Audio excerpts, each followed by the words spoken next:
o una y ya. Y alguien que la haga de porque dice que tienes prisa. Sí, bastante. Tengo que preparar varias cosas. Pero tú dinos, una o dos.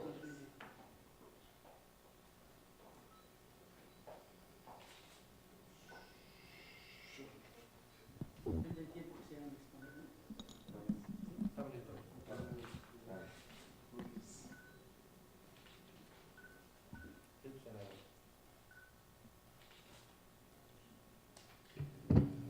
Muchas gracias y muy buenas tardes. Quiero comentar con ustedes una información relativa a los primeros 100 días de trabajo.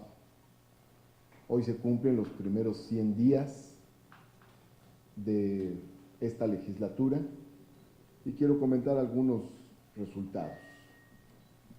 A lo largo de este lapso de primeros 100 días del primer periodo de la 64ª legislatura del Congreso de la Unión, en lo que corresponde al Senado de la República, hemos tenido 34 sesiones. Hemos tenido a lo largo de estas sesiones 203 horas de trabajo. Contrastan con las 165 de la pasada legislatura y las 145 de la antepasada. Se han presentado 366 iniciativas legislativas. Contrastan en el mismo periodo con las 259 del pasado, de la pasada legislatura y las 180 de la antepasada, insisto, en el mismo lapso de los primeros 100 días.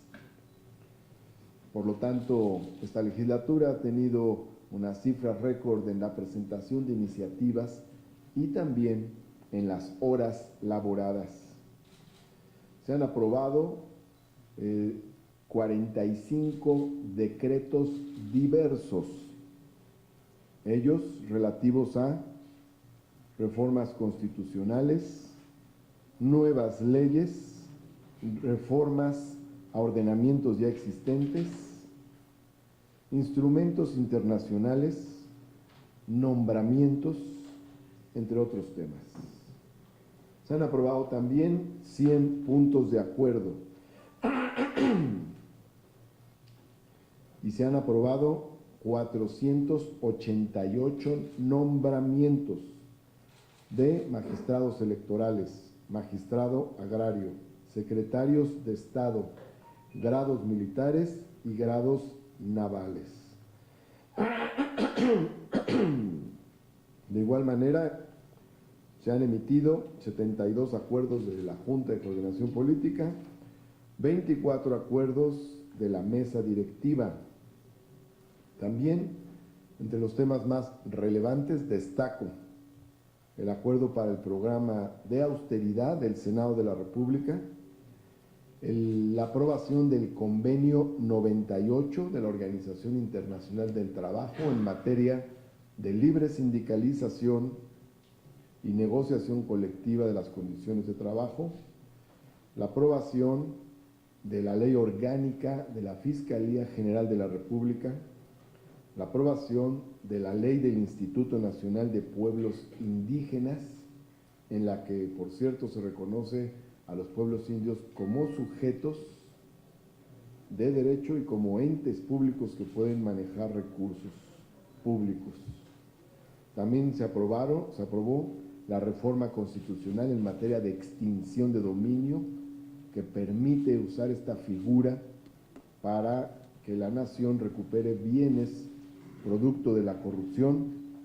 Asimismo, por otro lado, también está la reforma al artículo 19 en materia de delitos graves, por la cual se agregan el robo de combustible, el fraude electoral y la corrupción, los delitos de corrupción como delitos graves en la Constitución.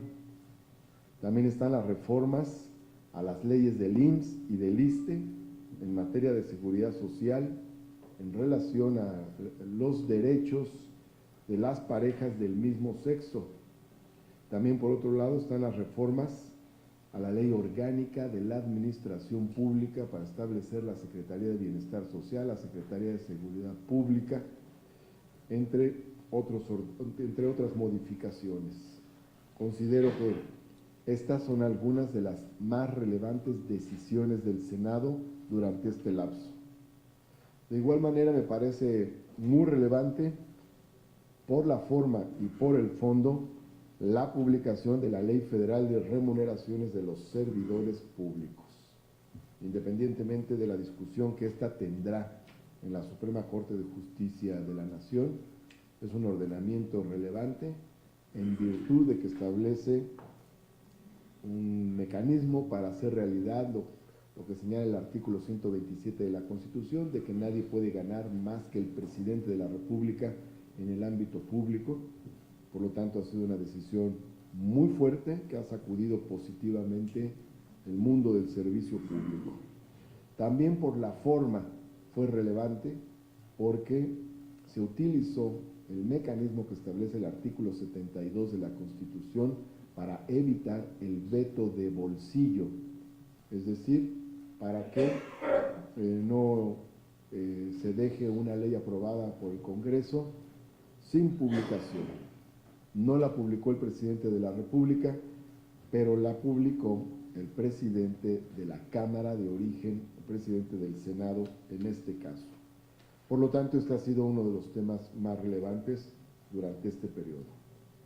De igual manera, quiero subrayar los temas de la ley de austeridad, entre ellos lo siguiente: la eliminación del seguro de gastos médicos mayores con cargo al erario, la eliminación del seguro de separación individualizada, la eliminación del complemento de aguinaldo, que eran otros 40 días de sueldo, la eliminación del estímulo por evaluación de desempeño, que no es otra cosa que los bonos. De igual manera, el retiro de los vehículos oficiales para personal de mando y senadores, la eliminación de las tarjetas de gasolina para altos servidores públicos. También, por otro lado, la eliminación de los vales de despensa para senadores y altos funcionarios, solamente se dan para el personal de base y los que tienen sueldo equivalente. La eliminación también del servicio de telefonía celular para senadores y altos mandos de la administración interna. También la reducción de los cajones de estacionamiento rentados, la reducción en un 50% de las asignaciones a los grupos parlamentarios, la reducción de un 30% en los techos presupuestales de apoyos técnicos a senadoras y senadores, la reducción del 30% en los techos presupuestales de los órganos de gobierno. De igual manera, la reducción de las comisiones legislativas de 64 a 44 y asimismo la eliminación del servicio de peluquería y salón de belleza para senadoras y senadores, la reducción de los viajes internacionales y asimismo, por otro lado, la eliminación de los subsidios a los impuestos y por otra parte también la reducción en un 30% de partidas y programas en diversas áreas como adquisiciones, publicaciones y otras. Este es un programa de austeridad que ha sido punto de referencia, el primero en esta nueva etapa de cambio en el país después de las elecciones del pasado 1 de julio. Destaco también varios temas simbólicos, como la exposición fotográfica de los 43 estudiantes desaparecidos de Ayotzinapa en las rejas del Senado, la imposición de las primeras letras de honor en muros internos del recinto de la Cámara de Senadores, en este caso en honor del movimiento estudiantil de 1968, la participación destacada del Senado en la primera ceremonia de izamiento de la bandera nacional a media asta en el Zócalo de la Ciudad de México por el aniversario del 2 de octubre de 1968.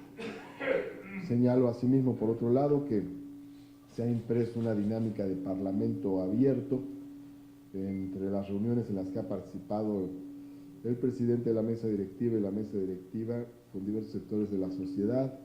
Está en la recepción del movimiento que impulsa una ley de seguridad vial, en la apertura del salón de plenos para la realización del laboratorio legislativo con un congreso de personas con discapacidad, en la recepción del Consejo Coordinador Empresarial, en la recepción de la Cámara, de la Confederación de Cámaras Industriales, en la recepción de la Fraternidad de Reporteros, en la recepción de la Unión Nacional de Trabajadores, entre una amplia diversidad de organizaciones, movimientos e instituciones. Se han celebrado 3 sesiones solemnes, una para recibir al presidente de la República Árabe Saharaui, otra para recibir a la titular del CONAPRED, del Consejo Nacional para Prevenir la Discriminación, y de igual manera otra para recibir a las autoridades del Instituto Politécnico Nacional. A lo largo de este periodo hemos tenido diversas reuniones con parlamentarios de Estados Unidos, de Australia, y de igual manera realizamos la reunión con los presidentes de los parlamentos de Centroamérica a través de la organización del FOPREL, de Centroamérica y del Caribe, y en particular tuvimos una reunión con los 3 presidentes de los congresos de El Salvador, de Honduras y de Guatemala. De igual manera hemos recibido en estas oficinas a los embajadores de Israel, España, Chipre, Canadá, Francia, China, Estados Unidos, Cuba, Ucrania, Azerbaiyán, Japón, Bélgica, Holanda, Emiratos Árabes Unidos, República Árabe Saharaui, entre otros países cuyos embajadores nos han visitado.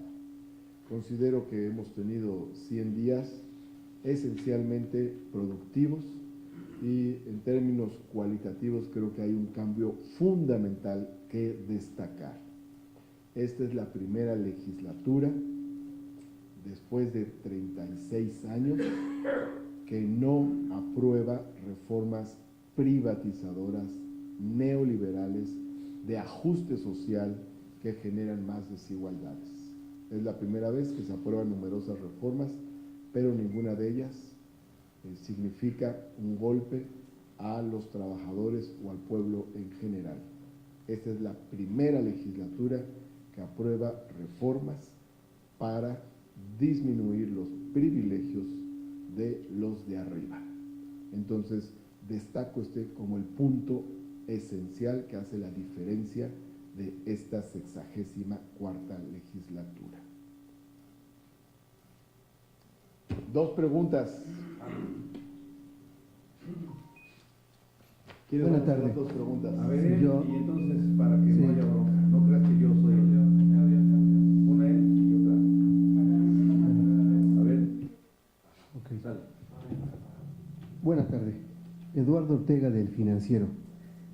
Hace un rato, senador, 1.400 jueces, distritos y magistrados de circuito hicieron una especie de manifestación y un pronunciamiento en el cual pues defienden la autonomía y la independencia del Poder Judicial y aclaran que no ganan 600,000 pesos, como se dice. Digamos, con esto vemos que va escalando el choque entre el Poder Ejecutivo, el Legislativo, contra el Poder Judicial debido a la ley de remuneraciones de los servidores públicos. Esto, senador, desde su punto de vista, ¿no podría ir escalando más y derivar en una crisis constitucional?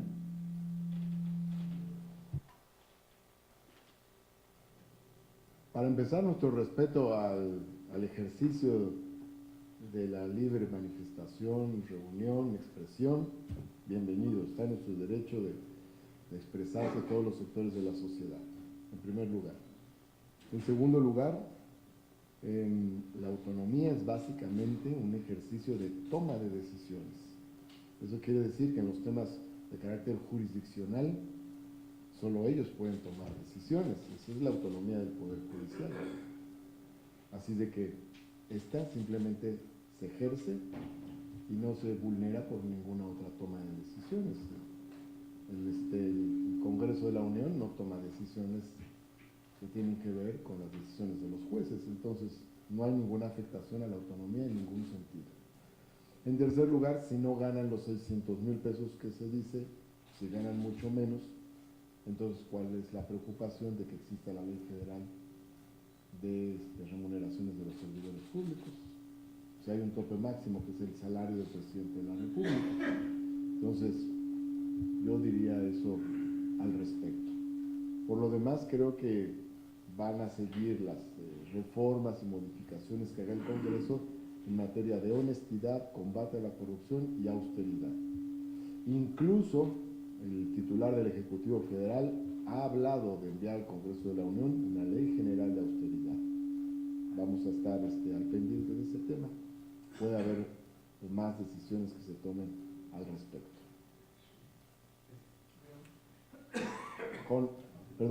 Con respeto a respeto a las decisiones del Poder Judicial, es decir, finalmente no estamos de acuerdo con diversas decisiones, pero pues, respetamos las decisiones y en el ámbito legislativo tomaremos las propias, las que nos correspondan. Ahí nada más, Martí, abonando a la pregunta, ¿no sería necesario que se reúnan los dos poderes, ustedes y los magistrados, para limar asperezas, por decirlo? No hay asperezas, tenemos muy buena comunicación con el Poder Judicial. Hay muy buena comunicación, tenemos muy buena relación. Hay diferencias, esa es otra cosa. Sobre este mismo tema, el Poder Judicial, tú dices que va a haber respeto a las decisiones que se tomen, a las resoluciones que se tomen en el Poder Judicial. Sin embargo, cuando se otorga la suspensión para que no se aplique en el presupuesto del 2019 esta ley de remuneración de los servidores públicos, hubo declaraciones abiertas tanto de Ricardo Monreal como de Mario Delgado que de todas maneras se van a topar los salarios con o sin esa suspensión provisional hasta que se decida si es anticonstitucional o no. Se evoca mucho el 127, pero todo el mundo se olvida del 94. En el artículo 94 está claramente establecido que ningún ministro, magistrado o miembro del Consejo de la Judicatura puede reducirse sus remuneraciones durante su periodo en el encargo. Entonces yo te quisiera preguntar, ¿tú estás de acuerdo en que se detenga o estás en la misma sintonía que Monreal y Delgado de que aunque esté la suspensión se topan los salarios? Hay que analizar muy bien las declaraciones que se han hecho, porque la propia resolución de la Corte establece que el Congreso puede disminuir o aumentar los salarios de los servidores públicos del Poder Ejecutivo y del Poder Legislativo. Prácticamente lo que hace esta resolución de esta suspensión es decir que la disminución de los salarios sea en los poderes legislativo y ejecutivo, pero no en el judicial. Eso es prácticamente lo que dice la resolución. Ahora, eso quiere decir que el Congreso, especialmente la Cámara de Diputados, porque es la que elabora el presupuesto, sí puede disminuir los salarios de legisladores y servidores públicos del Poder Ejecutivo, para empezar. Segundo, en relación con el tema de la disminución de los salarios del Poder Judicial que está suspendida, creo que hay que analizar diversas rutas. Una de ellas es una impugnación a la decisión tomada por el ministro Pérez Daza de el ministro Pérez Dayán de determinar la suspensión de esta ley, porque esa decisión contradice lo que establece el artículo 64 de la ley reglamentaria de las fracciones primera y segunda del artículo 105 de la Constitución, que dice que al determinar, al admitir una acción de al admitir una acción de inconstitucionalidad, no se dará lugar a la suspensión de la ley cuestionada. La Corte lo que tiene que decir es si es inconstitucional o no es inconstitucional. Pero se llama suspensión provisoria. Pero no existe esa figura, no está en la ley. O sea, el ministro Pérez Dayán está yendo más allá de lo que establece la Constitución. Claro, es una resolución del ministro de la Corte y por lo tanto de la Corte. Pero incluso en los términos que establezca la propia ley y sobre la ruta de carácter propiamente judicial, también se puede cuestionar esa decisión y podría revisarse. Oiga, senador, pero más allá de todo esto, para Morena, para su partido, que es mayoría en el Congreso, esta ley de remuneraciones es a rajatabla, independientemente de la autonomía que hay entre poderes, porque se están quejando los ministros, los magistrados y los jueces que hay una intromisión del legislativo y del ejecutivo en un poder que es autónomo como el judicial. Esa es una pregunta. 2. ¿Cuándo este Senado va a procesar la terna que envió el presidente López Obrador para elegir al ministro, a la vacante del ministro José Ramón Cosío? 3. Si ya tiene fecha este Senado para entregar la medalla a Belisario Domínguez. Y 4, es que hay una queja muy generalizada. Iban a hacer 2 preguntas. Porque su partido, el presidente de la Junta de Coordinación Política, y usted mismo se comprometieron a que esto iba a ser un parlamento abierto. Y la pregunta va en el sentido de que la última ratificación, la de Marcelo Ebrard, fue a puerta cerrada, en comisiones. ¿Escondiendo qué? No sé. Pero se supone que era un funcionario público, o sea, ¿qué había que esconder en una ratificación? Esa es mi pregunta, senador. ¿Por qué ese tipo de situaciones se crecía para la comparecencia de un funcionario tan importante como el encargado de la política exterior del país? No, primero déjeme aclarar lo siguiente, no hubo ninguna comparecencia. Las comparecencias van a ser después, ya lo anunciamos en el Pleno. Las comparecencias son este viernes, tanto de la titular de la Secretaría de la Función Pública como del titular de la Secretaría de Relaciones Exteriores, para empezar. Así es que no hubo ninguna comparecencia a puertas cerradas, eso es totalmente falso. Y por lo demás, los nombramientos se dieron públicamente, en el Pleno se dieron los 2 nombramientos. Fueron públicos y fueron discutidos, es decir, quien quiso intervenir, intervino. Y hubo intervenciones en los 2 casos, hubo amplias intervenciones, donde se manifestaron puntos de vista diversos con entera libertad de senadoras y senadores. Ahora bien, por otro lado, en relación con el tema de la autonomía, no hay ninguna afectación a la autonomía del Poder Judicial.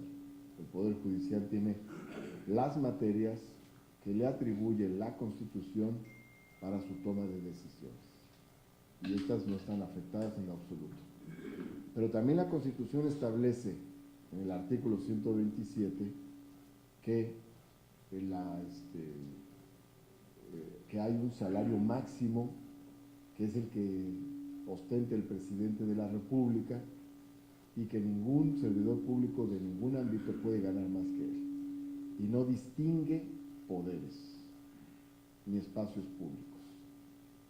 Es decir, ese es el salario más alto que puede haber en el ámbito público. Eso es lo que señala la Constitución, la propia Constitución lo dice, así es de que se reglamente a través de una ley reglamentaria, como la Ley Federal de Remuneración de los Servidores Públicos, no violenta en ningún sentido la autonomía de ningún poder, ni del Ejecutivo, ni del Legislativo, ni del Judicial. Ese es un mandato de la Constitución para todos los salarios que se pagan con recursos públicos. Bien, entonces, sobre esto, pues hay que seguir avanzando. Evidentemente que las resoluciones que tome el Poder Judicial se respetan, pero